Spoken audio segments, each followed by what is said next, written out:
The key to getting pregnant, and the thing that they don't teach in school, is this tip. So when you are trying to conceive. Hi everyone, welcome to today's video where we are going to be talking about tips for getting pregnant fast. This video is more for people who are just starting their trying to conceive journey. It's not really for anyone who's had fertility challenges, things like that. But this is kind of the beginner's guide to how to get pregnant and fast. For those of you who don't know me, hi, I'm Connelly. On this channel, we talk about all things pregnancy, motherhood, and lifestyle in general. Please like and subscribe. It really helps my channel out. And I am expecting one baby. I already have a baby, Evangelina, so we're expecting another little girl here soon. And in both cases, we got pregnant on the first try. So there are some things that I wanted to share with you about how we did that, and also some things that wasn't taught in school that I don't understand why it wasn't taught in school. So stay tuned for a couple different things there, and I'm really interested to hear what you learned in school or what you didn't learn. And we have some holy grail tips, we have some basic knowledge, some background, basic anatomy, biology type of things we're going to go through today, and hopefully get y'all pregnant. Okay, not like that, okay, but you know what I mean. I'm just gonna stop talking. So many of you liked my 2-week wait video with all of my 2-week wait symptoms, so I thought this might be a good follow-up to that video. It seems like so many of my followers are on their TTC trying to conceive journeys, so I wanted to get this video out there and help as many people out as I can. First things first, did you know that you can't get pregnant throughout your whole cycle? There's only a few days you can get pregnant out of your cycle. I didn't know that. I thought you could we're just a ticking time bomb and you could get pregnant at any moment, basically. So I'm really curious to know, did you know that? Can you comment? Just take 1 second right now to comment if you knew you couldn't get pregnant throughout your whole cycle, or kind of what you thought, what you were taught or not taught, and maybe what kind of school you went to, like private, public, charter, that sort of thing. Like, I'm just so curious on what you were taught and what you learned, because I didn't know that. This is really valuable information for avoiding pregnancy too. So whether you're trying to conceive or trying to avoid pregnancy, this information is going to help today. And the first thing I want you to know is that everyone's cycle is different. You really have to chart to understand your cycle and pay attention and know what's more common for your cycle versus other people's cycle, or like what textbook is, which is a 28-day cycle. And even though I guess only about 12 women have a 28-day cycle. Sorry, 12 women, 12% of women have a 28-day cycle. So I'm not sure why they use that metric as a starting point. But anyway, in order to chart your cycle, basically what you do is you keep track of when your cycle starts. So when your period starts, how long it lasts. You try to monitor, try to figure out when you're ovulating, and then the end of your cycle, so kind of when your new period begins. There are apps that can help you with this. Glow is one of my favorite apps, and then Ovia is also a good app. But you have to know it predicts when you ovulate, and oftentimes the prediction is wrong because, like I said, everyone's bodies are different.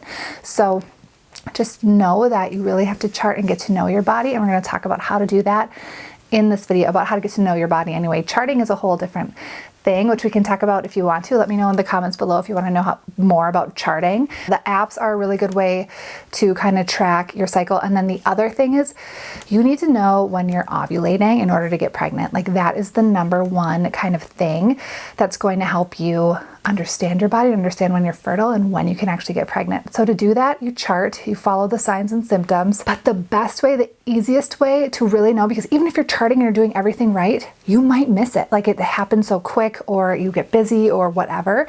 So the best way is to buy ovulation predictor kits. I've linked to some down below on Amazon. Basically, it's similar to a pregnancy test. You go to the bathroom on it, and then it tells you whether you're soon to be ovulating or not. And this I've found to be the best way to kind of the surefire way to understand your body better. I have a friend who just started charting, and she is about to start on her trying to conceive journey.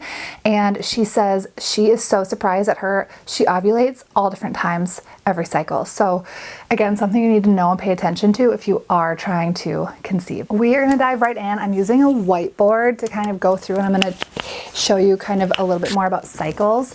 So we're going to, I have another camera over here that's videoing this side. So if I'm looking down, it's because I'm drawing things out. Another thing we're gonna dive into today is vocab. So people on their TTC journey, their trying to conceive journey, just seems like they have their entirely own language. So we're gonna kind of define some of these commonly used terms in the trying to conceive world so that you can have a better understanding. With that, let's jump right into how cycles work. So I'm writing this down here. Since cycles are always talked about, it seems like textbook is 28 days. We're just gonna go by that, but just know that everyone's different. So for example, I typically have a 31-day cycle. So day 1 of your cycle is when the first day of your period. So let's say you have like a 5-day period, 4, 5. Typically people ovulate somewhere in the middle of their period. So in this case, we're gonna put it on the 14-day mark. But me, for example, I have a 31-day cycle and I ovulate somewhere around day 21, and that changes from month to month or from cycle to cycle. So you just don't know, you have to chart. Again, another reason to chart. But yes, in this case, we're gonna talk about 14 days. So here, this is the big day we wanna focus on. So I'm gonna draw a big O around it, and this is ovulation. By the way, what is ovulation? That's a term, let's define it. Ovulation is when the ovary releases the egg. So you can't get pregnant until the ovary releases the egg, but you are fertile. Like if you have intercourse before ovulation for a few days before, you can still get pregnant once the egg is released because sperm lives for up to 6 days. So my husband and I baby danced. Baby dance is another term. It's so funny. It just means you have intercourse or you try to conceive that day.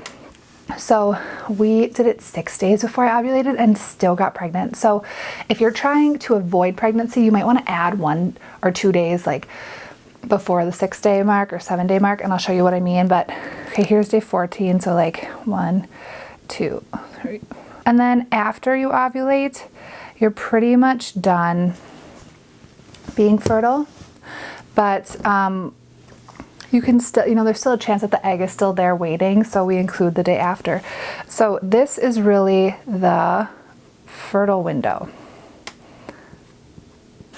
Fertile window are these days before. So like I said, you ovulate here, but if you baby dance beforehand, sperm can live for a long time.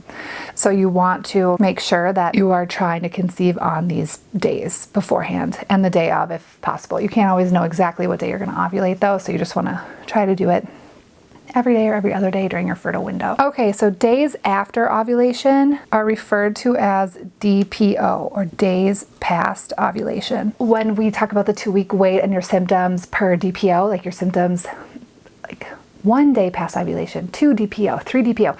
That's what we're talking about, because you might start showing signs as soon as a couple days after ovulation. So if you want to know more about that, I have a whole video on, there's like 23 different common symptoms of really early pregnancy during that 2-week wait or the days past ovulation. And then I included a separate video on my own 2-week wait symptoms as well. So that's DPO. And then, this 2-week wait, we just put it here. It starts the day of ovulation. So yeah, 2-week wait is TWW. Another phrase you'll want to know is your luteal phase. That starts from, let me make sure you can see this. Sorry, it's really hard to be doing both of these at the same time. So your luteal phase starts the day of ovulation until the end of your cycle, or if you get pregnant. So this is your luteal phase here. And the reason the luteal phase is really important is because the egg takes about usually at least 6 days to travel from where a fertilized egg, I should say, to travel through the fallopian tubes and into the uterus, and then implant into the uterus to start a lot of the pregnancy changes and things. So if you have a really short luteal phase, for example, if yours is only 3 days, you might have luteal phase defect, which means that your luteal phase doesn't give you enough time to get pregnant, to actually let this fertilized egg travel and then implant before you have your next cycle. Another good reason to start charting is because you can identify if you have issues early on in your trying to conceive journey. We also know that a lot of women can have their fertilized egg implant a lot sooner than 6 days too, so it just depends on you. 6 is kind of that average. You typically want to have at least a 9-day luteal phase because that gives it enough time to travel, implant, and then once that fertilized egg implant, your body starts producing HCG, or the pregnancy hormone. It's also called human chorionic gonadotropin. We'll just stick with HCG. That hormone starts telling your body, okay, uterus lining, do not shed that endometrial tissue, do not have a period because we have a baby. Basically, you want all of those things to take place. So again, 9-day luteal phase or longer is better. Everyone's different, but start charting so you can figure that stuff out now. So then at the end of the luteal phase, if that egg is not fertilized and it doesn't implant, you start your period again. So this is day 1, your period starts again. So then you start a new cycle. You shed that lining and basically you start over for another try next month. The key to getting pregnant, and the thing that they don't teach in school, is this tip. So when you are trying to conceive, you should pay really close attention to your CM. Another vocab word, what is CM? CM stands for cervical mucus, basically discharge. And I hate both of those terms, so I'm only going to refer to it as cervical fluid, or CF. I'll say CM, but I mean cervical fluid. So in these 6 days before ovulation and to ovulation, you basically have this raw egg white consistency, or most women do. And it might not show up every single day. You might only see it one time, once a day in that whole window, but that's still a sign of fertility. When you get that consistency, and basically when you use the restroom, you just wipe and you can kind of like check the tissue and see, again, this is so TMI, I'm so sorry. Basically, when you start seeing that fertile CM, you want to baby dance or have intercourse and try to have a baby, because you know you're either ovulating or about to ovulate. My secret weapon are these ovulation predictor kits. There's 2 kinds. One is really, really cheap from Amazon and the other one is more expensive. They sell them at different places, but I'm linking to the Amazon ones below.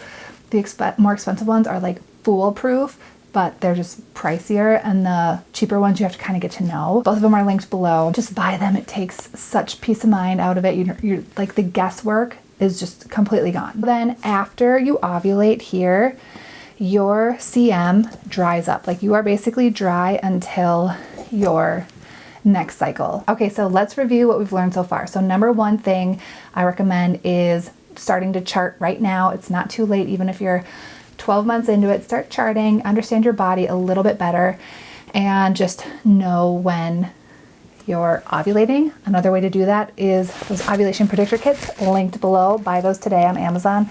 They're Amazon Prime, super easy, really cost effective, at least the cheapy version is. Learn and pay attention to your CM. So when you have the chart and you have the app, you can mark what kind of cervical fluid you're seeing so that you know, okay, last month I saw it on day 9 for the first time, and then I ovulated day 12 or whatever your cycle says. So you have a baseline and you can understand when you might be likely to ovulate again. And then baby dance around those days, of course. Okay, have intercourse. We can be adults and say intercourse. But just so you know, in the community of trying to conceive, TTC, it's BD is baby dance, intercourse. Then you might want to start charting your 2-week wait symptoms, starting with 1 DPO. That might help you influence whether you know if you're pregnant or not afterwards. You don't have to do that, but that's just like an option if you want to start understanding, oh, is this a sign of pregnancy or is this not? I didn't get pregnant and I had this symptom last time, so probably not. So that's all the information and all of my tips for how to get pregnant fast. And I hope you guys are enjoying the process. This is such an exciting time in so many people's lives, and I wish you guys the best of luck. I'll give you all baby dust. Send your baby dust. Thanks so much for watching. If you learned anything, hit that like button, subscribe for new videos like this, and congrats on your trying to conceive journey. We'll see you next time. Thanks for watching. Bye.